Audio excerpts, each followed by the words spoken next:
तो hello friends, welcome back to our YouTube channel ITI step forward. तो friend, पिछली video में हमने जो हमारा हीट ट्रीटमेंट चैप्टर था उसमें हमने हार्डनिंग व टेम्परिंग जो हमारी विधियां हैं उनको डिस्कस कर लिया था। तो आज हम जो हमारी थर्ड प्रोसेस है एनीलिंग उससे स्टार्ट करेंगे। तो फ्रेंड्स, पिछली वीडियो में जो हीट ट्रीटमेंट के जो चरण रहते हैं जिसमें लोअर क्रिटिकल टेम्परेचर हुआ, अपर क्रिटिकल टेम्परेचर हुआ, स्टील की क्या संरचनाएं रहती हैं, तो उसके बारे में हमने पूरी तरीके से डिस्कस कर लिया था। तो आज की इस वीडियो में हम जो हमारी थर्ड हीट ट्रीटमेंट प्रोसेस है एनीलिंग उसको डिस्कस करेंगे। और फ्रेंड्स, इसमें जो भी इंपॉर्टेंट टॉपिक है मैं उनको आपको कवर करवाता जाऊंगा। तो फ्रेंड्स, बस आपसे एक ही रिक्वेस्ट है, अगर वीडियो पसंद आता है तो वीडियो को लाइक करें और चैनल को सब्सक्राइब करें। तो आइए शुरू करते हैं बिना किसी देरी के। क्या प्रोसेस है हमारी, बोल रहा है एनीलिंग। अब एनीलिंग क्या होता है फ्रेंड्स? तो क्या बोल रहा है, स्टील के हार्ड पार्ट्स को मशीनिंग करने योग्य बनाने, मुलायम करने की विधि को क्या बोलते हैं? एनीलिंग। मतलब एनीलिंग प्रोसेस क्या रहती है, जो हमारे स्टील के पार्ट रहते हैं उनको जो हम मुलायम करते हैं तो उस विधि को बोलते हैं एनीलिंग। अब विधि क्या है, तो बोल रहा है इसमें स्टील के पार्ट्स को उनके एनीलिंग तापमान पर गर्म किया जाता है। जो एनीलिंग तापमान रहता है उस पर गर्म किया जाता है। यह तापमान कार्य की मोटाई के अनुसार कुछ समय तक रखा जाता है। इसके बाद कार्य को धीमी गति से ठंडा किया जाता है। जो एनीलिंग प्रोसेस रहती है उसमें जो हमारा कार्य रहता है उसको कैसे किया जाता है? धीमी गति से ठंडा किया जाता है। कार्य को ठंडा करने के लिए या तो उसे भट्टी में ही ठंडा होने दिया जाता है या भट्टी से निकालकर रेत आदि में डाल दिया जाता है। पॉइंट क्या बोला है? 0.9% कार्बन वाली स्टील का एनीलिंग तापमान उसके अपर क्रिटिकल तापमान का 30 से 50 डिग्री सेंटीग्रेड अधिक रखा जाता है। मतलब जिसमें 0.9% तक कार्बन है उसका जो एनीलिंग तापमान रहेगा वो अपर क्रिटिकल तापमान का कितना रहेगा? 30 से 50 डिग्री सेंटीग्रेड अधिक रहेगा। सेकंड पॉइंट क्या बोला? 0.9% से अधिक कार्बन वाली स्टील का, मतलब 0.9 से जैसे ही अधिक कार्बन होगा उस स्टील का जो एनीलिंग तापमान रहेगा वो कितना रहेगा? लोअर क्रिटिकल तापमान से 30 से 50 डिग्री सेंटीग्रेड तक अधिक रखा जाता है। मतलब लोअर क्रिटिकल टेम्परेचर कितना है? 723। तो ये रहेगा हमारा 730 से 750 डिग्री सेंटीग्रेड के बीच में रहेगा। नोट क्या बोल रहा है? एनीलिंग विधि मुख्यतः हाई कार्बन स्टील व एलआई स्टील को मुलायम करने के लिए की जाती है। जो हमारी हाई कार्बन स्टील रहती है, एलआई स्टील रहती है, ये क्या रहती है? हमारी कठोर रहती है। तो उनको मुलायम करने के लिए किस विधि का प्रयोग किया जाता है? तो एनीलिंग का किया जाता है। अब एनीलिंग के कुछ उद्देश्य हैं। तो क्या बोल रहा है? हार्ड स्टील को मशीनिंग योग्य मुलायम करने के लिए, मतलब जो हार्ड स्टील रहती है उसको मशीनिंग योग्य बनाने के लिए। दूसरा पॉइंट क्या बोला है? स्टील में डक्टिलिटी बढ़ाने के लिए। तीसरा पॉइंट क्या बोल रहा है? ग्रेन साइज को रिफाइन करने के लिए। फोर्थ पॉइंट क्या बोल रहा है? स्टील में उत्पन्न आंतरिक स्ट्रेसों को दूर करने के लिए। फाइव पॉइंट क्या बोल रहा है? इलेक्ट्रिक और मैग्नेटिक गुणों का संशोधन करने के लिए। मतलब सबसे पहला तो है हार्ड स्टील को मशीनिंग योग्य मतलब मुलायम करना। दूसरा क्या बोल रहा है? डक्टिलिटी बढ़ाना। तीसरा बोल रहा है ग्रेन साइज को रिफाइन करना। चौथा बोल रहा है स्टील में जो आंतरिक स्ट्रेस है, मतलब उसमें जो दोष है उनको दूर करना। तो इन सब के लिए एनेलिंग की जाती है। अब फोर्थ प्रोसेस आ जाती है हमारी नॉर्मलाइजिंग, मतलब सामान्यीकरण क्या रहता है? तो बोल रहा है स्टील पर ठंडी या गर्म हालत में कार्य करने के बाद उसे सामान्य दशा में लाने के लिए जो क्रिया की जाती है उसे नॉर्मलाइजिंग कहते हैं। मतलब हमने स्टील पर ऊष्मोपचार कर लिया है। अब क्या रहता है? ऊष्मोपचार करने के बाद स्टील को हम नॉर्मल पोजीशन में लाने के लिए या सामान्य दशा में लाने के लिए जो क्रिया करते हैं उसे क्या बोलते हैं? नॉर्मलाइजिंग। अब नॉर्मलाइजिंग में कि स्टील को क्या करते हैं? तो क्या बोला? इसे कमरे के तापमान पर भी रखा जाता है। मतलब उसको क्या करते हैं? रूम टेम्परेचर पर रख देते हैं। नॉर्मलाइजिंग के द्वारा जॉब में उत्पन्न आंतरिक स्ट्रेसों को दूर किया जाता है। मतलब जॉब में जो आंतरिक स्ट्रेस रहती है उनको दूर करने के लिए किस प्रोसेस का यूज करते हैं? नॉर्मलाइजिंग का यूज करते हैं। अब नॉर्मलाइजिंग की विधि कैसे की जाती है? तो क्या बोल रहा है? इसमें स्टील के पार्ट्स को उनके अपर क्रिटिकल तापमान से लगभग 30 से 50 डिग्री सेंटीग्रेड तक अधिक गर्म किया जाता है और यह तापमान कार्य की मोटाई के अनुसार कुछ समय तक रखा जाता है। इस विधि में गर्म किए हुए पार्ट्स को स्थिर हवा में ही ठंडा कर दिया जाता है। मतलब जो हम जो भी मतलब नॉर्मलाइजिंग क्रिया करते हैं तो उसमें जो पार्ट्स रहते हैं उनको स्थिर हवा में हम ठंडा कर देते हैं। नॉर्मलाइजिंग के उद्देश्य क्या है?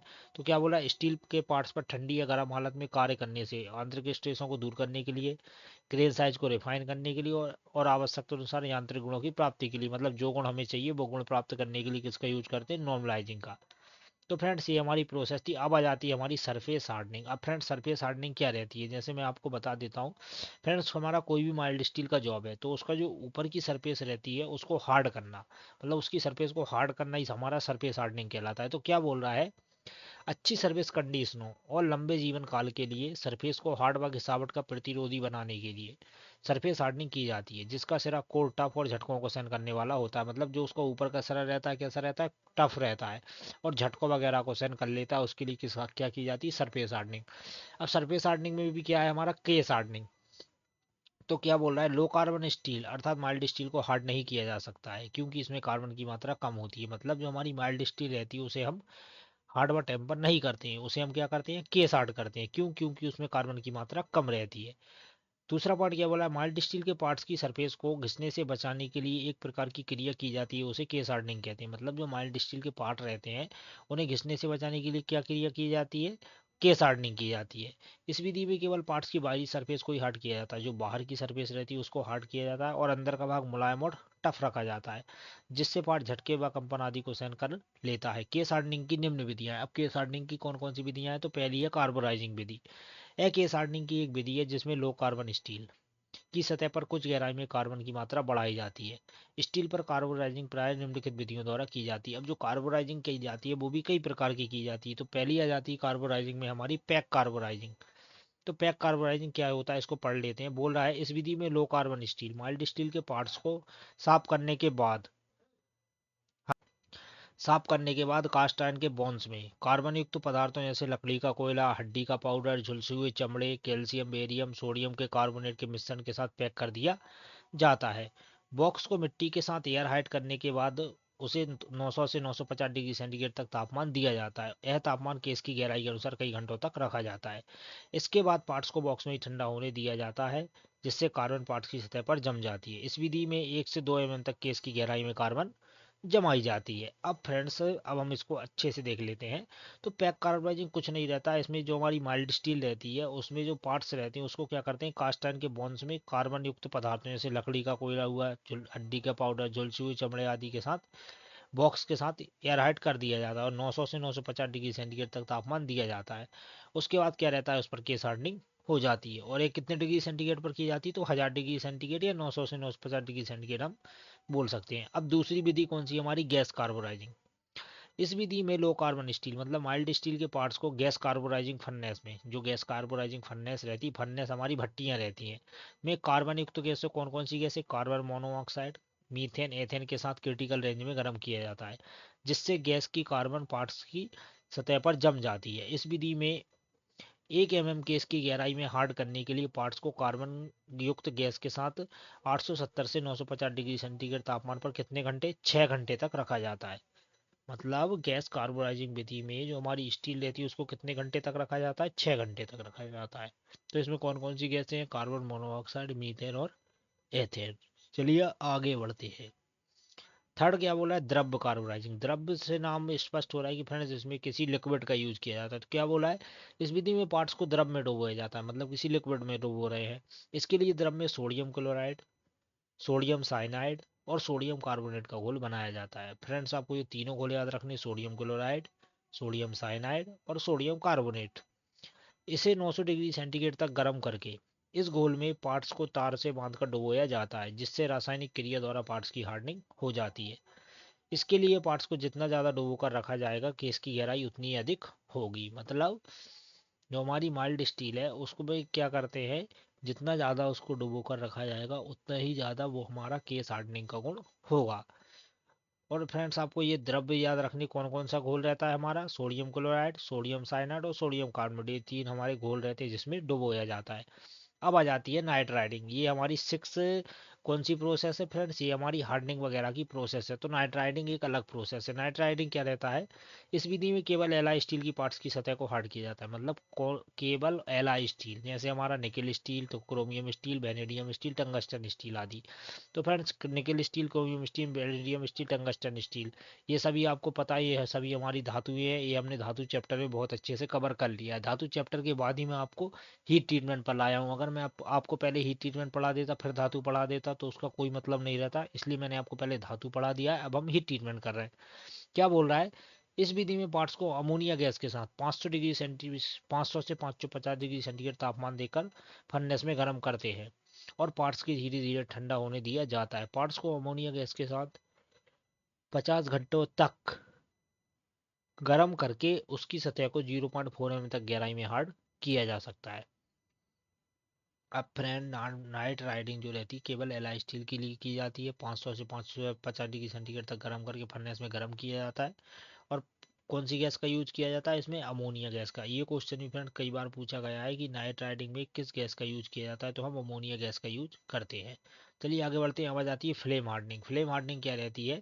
इस विधि का प्रयोग मीडियम कार्बन स्टील के पार्ट्स को हार्ड करने के लिए किया जाता है, जैसे cam, gear, axle, machine bed आदि को हार्ड करने के लिए किया जाता है।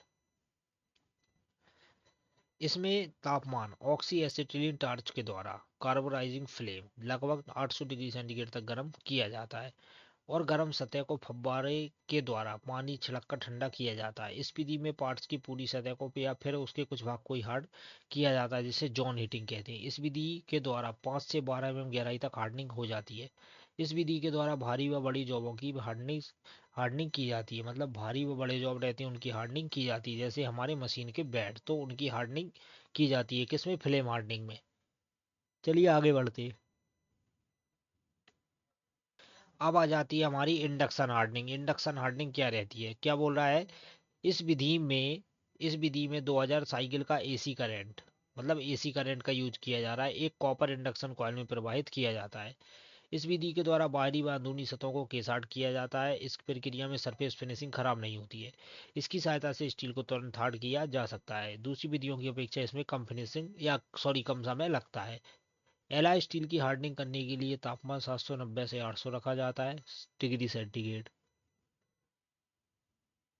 और 0.5% कार्बन वाली स्टील के लिए यह तापमान 750 से 760 डिग्री सेंटीग्रेड तक रखा जाता है। इसके बाद पार्ट्स को गर्म किए हुए स्थान को पानी के फव्वारों द्वारा गर्म कर दिया जाता है। इस विधि में 5 सेकंड में 3 mm पार्ट्स की सतह की गहराई हार्ड की जाती है। यह विधि अधिक उत्पादन तथा फिनिश जॉब के लिए उपयुक्त है। अब फ्रेंड्स जो हमारी इंडक्शन हार्डनिंग विधि है, इसका फ्रेंड डायग्राम आप अपनी बुक वगैरह में देख सकते हैं। फ्रेंड्स मैं हर वीडियो में मतलब कोशिश करता हूँ कि आपको चित्र के माध्यम से समझाऊं, लेकिन फ्रेंड्स जिस जिस चित्र को मैं आपको समझा नहीं पा रहा हूँ, तो आप उसको वीडियो मतलब अपनी बुक में देख सकते हैं। फ्रेंड्स थोड़ी बहुत मेहनत तो आपको भी करनी होगी।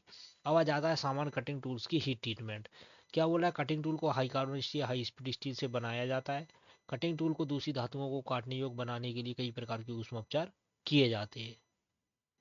सेकंड पॉइंट क्या बोल रहा है? कटिंग टूल की फोर्जिंग करने के बाद नॉर्मलाइजिंग एनिलिंग क्रियाएं की जाती है। मतलब फोर्जिंग करने के बाद हम क्या करेंगे? नॉर्मलाइजिंग और एनिलिंग, जिससे फोर्जिंग में उत्पन्न आंतरिक दोष को दूर किया जा सकता है और स्ट्रक्चर को रिफाइन किया जाता है। नोट क्या बोल रहे हैं? प्रायः प्लेन कार्बन स्टील के टूल्स की नॉर्मलाइजिंग और हाई स्पीड स्टील को एनिलिंग किया जाता है। फोर्जिंग किए हुए टूल को नॉर्मलाइजिंग या एनिलिंग करने के बाद हार्डनिंग की जाती है। हार्डनिंग करने के बाद टूल्स की भंगुरता कम करने के लिए, टफनेस को बढ़ाने के लिए टेम्परिंग की जाती है।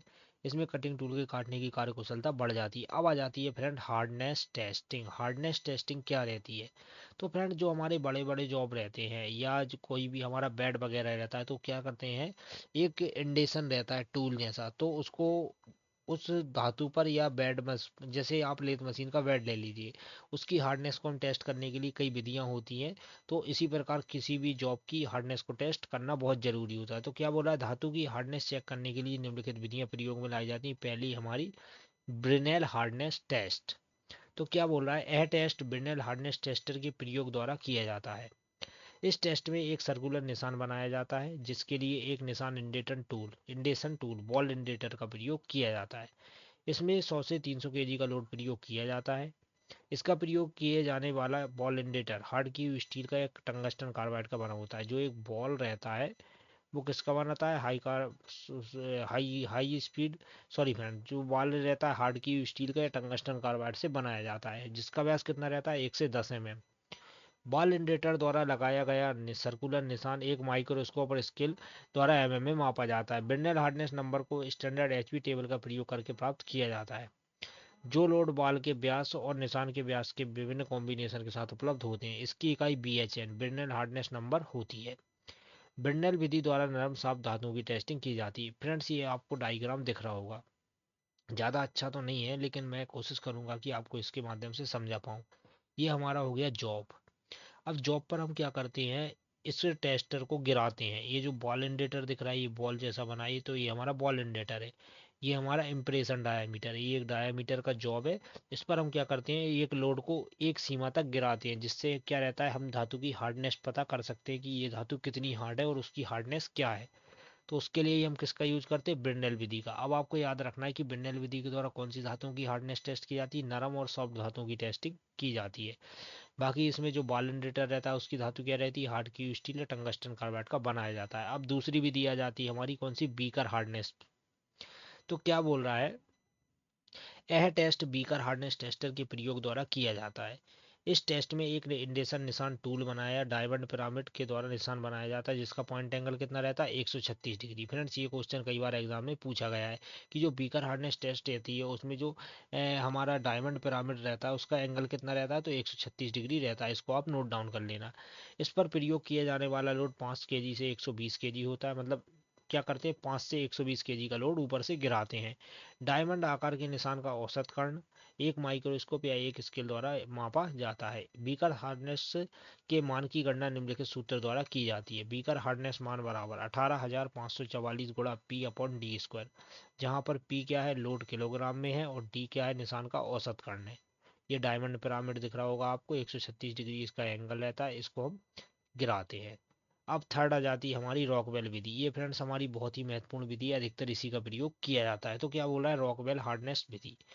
यह टेस्ट रॉकवेल हार्डनेस टेस्टर के प्रयोग द्वारा किया जाता है। इस टेस्ट में दो स्केल कौन कौन से, बी और सी का प्रयोग किया जाता है। ये आपको याद रखना है, कौन से दो स्केल का प्रयोग किया जाता है, बी और सी। मशीन में बैकलैश के प्रभाव को दूर करने और गलत रीडिंग से बचने के लिए शुरू में इंडेटर पर 10 kg का एक माइनर लोड लगाया जाता है। निश्चित अवधि के लिए मेजर डाया बड़ा लोड लगाया जाता है और हटा लिया जाता है। टेस्टर डायल पर हार्डनेस नंबर को आसानी से पढ़ा जा सकता है। यह मशीनें सीधी रीडिंग प्रदान करती हैं। जो हमारी रॉकवेल हार्डनेस विधि रहती है कैसे डायरेक्ट रीडिंग प्रदान करती हैं। तो पहला स्केल कौन सा है, बी स्केल। क्या बोल रहा है, बी स्केल का प्रयोग नरम धातु जैसे कॉपर, एल्यूमिनियम और माइल्ड स्टील के लिए किया जाता है। मतलब बी स्केल का प्रयोग नरम धातुओं के लिए किया जाता है। क्या बोल रहा है, 1/6 इंच या 1,588 mm व्यास की एक बॉल का प्रयोग 10 kg के माइनर लोड, हल्का लोड और 100 kg के मेजर लोड के साथ किया जाता है। इसकी हार्डनेस रेंज 0 से 130 नंबर तक होती है। इसकी इकाई एचआरबी होती है। जो बी स्केल रहता है उसकी इकाई क्या रहती है, HRB, hardness Rockwell B scale.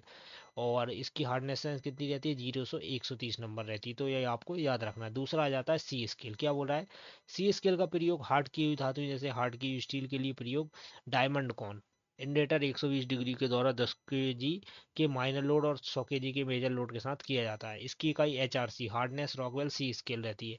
अब एचआरसी फ्रेंड्स, अब एचआरसी रहती है हमारी हार्डनेस रॉकवेल सी स्केल, मतलब इसके द्वारा कठोरता चेक की जाती है। क्या बोला, इसकी हार्डनेस रेंज 0 से 100 नंबर तक होती है। कितनी रहती है, 0 से 100 नंबर। और जो डायमंड कौन रहता है उसका एंगल कितना रहता है, 120 डिग्री। जो सी स्केल रहता है उसका डायमंड कौन का जो एंगल रहता है वो 120 डिग्री रहता है। तो फ्रेंड्स आशा करता हूँ ये भी आपको समझ में आ गई होगी। लास्ट हमारी मेथड है सौर विधि। अब सौर विधि क्या रहती है, तो बोल रहा है यह टेस्ट हैवी पार्ट्स के लिए उपयुक्त होता है जिन्हें हार्डनेस टेस्टर पर ले जाना संभव ना हो। मतलब ऐसे जॉब जिन्हें हार्डनेस टेस्टर पर हम नहीं ले जा सकते उनके लिए कौन सी विधि का यूज किया जाता है, सौर विधि का। इस टेस्ट में किए जाने वाले पार्ट्स पर एक डायमंड हैमर को एक निश्चित ऊंचाई से गिराया जाता है। टेस्टर की ग्रेजुएटेड ग्लास ट्यूब पर हार्डनेस को नोट किया जाता है। इस विधि के द्वारा मशीनों के बेड, लेथ मशीन के बेड की हार्डनेस को टेस्ट किया जाता है। कौन से, सौर विधि के द्वारा। ये आपको दिख रहा होगा सौर हार्डनेस टेस्टिंग। ये गिलास ट्यूब रहता है, इसको बेड पर रखते हैं जिससे ये डायरेक्ट रीडिंग प्रदान करती है। तो फ्रेंड आशा करता हूँ आपको इस सौर विधि भी समझ में आ गई होगी। फ्रेंड सौर विधि में कुछ नहीं है, जो हमारी सौर विधि रहती है उसमें क्या रहता है, इसका यूज कहाँ करते हैं हम, इस विधि के द्वारा लेथ मशीन के बेड, मशीनों के बेड की हार्डनेस को टेस्ट किया जाता है। क्वेश्चन यहीं से बनता है कि जो सौर विधि रहती है उसमें किसकी हार्डनेस को टेस्ट किया जाता है। तो फ्रेंड्स आपको ऑप्शन देखना है, लेथ मशीन के बेड या भारी पार्ट्स रहते हैं जिन्हें हम टेस्टर इंडिकेटर पर नहीं ले जा सकते, उनके लिए किस विधि का यूज करते हैं, सौर विधि का। तो फ्रेंड्स इसके साथ ही हमारा जो हीट ट्रीटमेंट चैप्टर है ये पूरी तरह से कंप्लीट हो चुका है। फ्रेंड्स इसके बाद क्या करेंगे, जैसे ही हम फिटर थ्योरी को कंप्लीट कर लेंगे उसके बाद मैं आपको चैप्टर वाइज फिटर थ्योरी के क्वेश्चन आंसर लगवाऊंगा, जो आपके आने वाले सभी एग्जामों में बहुत ही हेल्पफुल होंगे। तो फ्रेंड्स आपको बस कुछ नहीं करना है, वीडियो को लाइक करना है और चैनल को सब्सक्राइब करना है। तो फ्रेंड्स मिलते हैं अगले वीडियो में, तब तक के लिए जय हिंद।